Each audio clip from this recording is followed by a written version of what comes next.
को सबसे पहले कैंसर डिटेक्ट हुआ थायराइड ग्लैंड में, और उसके बाद में उसका प्रोग्रेशन हुआ। तब तक डॉक्टर को मालूम नहीं पड़ा था कि ये कैंसर है।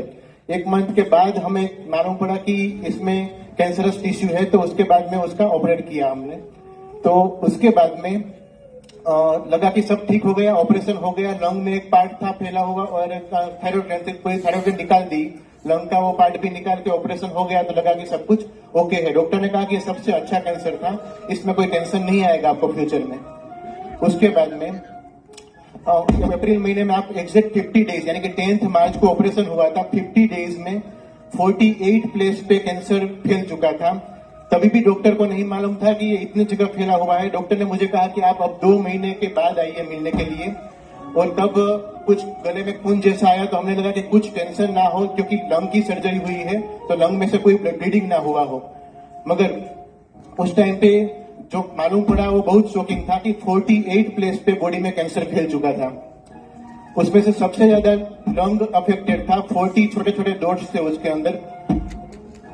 नेक के अंदर 3 जगह पे था, तीनों साइड में और सेंटर में। जहां पे ऑपरेशन हुआ था उस जगह पे 70 mm यानी कि 7 सेंटीमीटर का बड़ा ट्यूमर था, कि जिसके कारण से सांस लेने में भी दिक्कत आना शुरू हो गई थी, और तुरंत ही हमें वहां ट्रेक्योस्टोमी करनी पड़ी।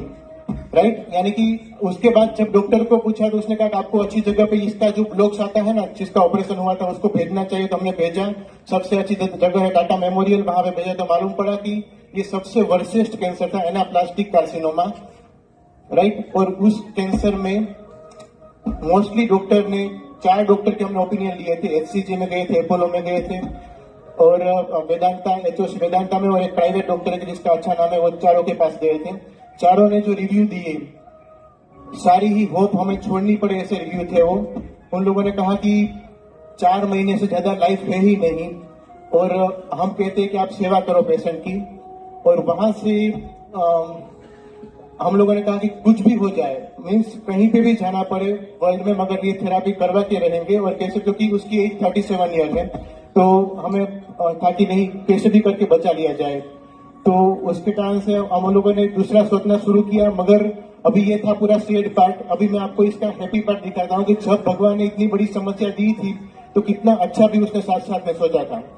फेब्रुआरी लास्ट ईयर के फेब्रुआरी की बात कर रहा हूँ। उस टाइम पे सबसे पहले इस मशीन का डेमो देखा हुआ था, और अप्रैल 15 को यानी कि 29 अप्रैल को जब कैंसर डिटेक्ट हुआ, उससे 15 दिन पहले ये मशीन आ चुकी थी घर पे। राइट, और उसके बाद में मई महीने का शुरुआत हुई। सभी टाइप के हमने जितने भी वर्ल्ड मालूम पड़ा कि यहाँ पे भी कैंसर से अच्छा होता है, वो चीज से अच्छा होता है, सारी चीजें अप्लाई करना चालू कर दिया, क्योंकि सबसे खराब कैंसर था। मगर जब शुरू हुआ तो देखा कि कैंसर घट रहा है। डॉक्टर भी सरप्राइज कर रहे थे किस तरह से, क्योंकि केमोथेरापी भी हमने शुरू कर दिया था, बाकी के सारे ट्रीटमेंट स्टार्ट कर दिए थे, और कैंसर कम हो रहा था।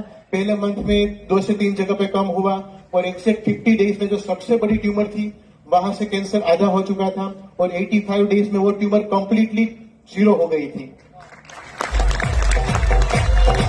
और पे कैंसर था वो लास्ट दिसंबर तक हमने सोनोग्राफी के रिपोर्ट करवाए, पेट सीटी करवाए, जो भी जितने रिपोर्ट थे वो करवाते गए, और सब में ऐसा है कि वो कैंसर अभी 0 हो गया 48 आउट ऑफ 48 में। यानी कि डॉक्टर का कहना था कि आदमी चला जाएगा, मगर कैंसर ही नहीं रहा। और उसके लिए मैं कंप्लीट इसका जो श्रेय है वो इसको कंगन को देता हूँ, कंगन पानी को देता हूँ, एनर्जी के इस मशीन को देता हूँ। उसका एक रीजन है 1 मिनट, क्योंकि एग्जैक्टली जुलाई मंथ में ही हमारे दूसरे एक रिलेटिव को सेम एनाप्लास्टिक कार्सिनोमा हुआ था, और नवंबर में उसकी डेथ हो गई थी। यानी कि डॉक्टर गलत नहीं थे, उसने भी सारी ही थेरापी की थी, क्योंकि आपको मालूम है कैंसर में पेशेंट को बचाने के लिए कितनी थेरापी की जाती है। राइट, तो उसने भी वो सब कुछ किया था जो हमने किया था, मगर उसको नहीं रिजल्ट मिला था। जबकि सबसे ज्यादा डोज में क्या मिलता है, पानी ही मिलता है। दिन में हम 2 लीटर से ज्यादा तो पानी पीते हैं, तो उससे ही इफेक्ट सबसे अच्छी आई है, ऐसा मेरा मानना है। Thank you very much.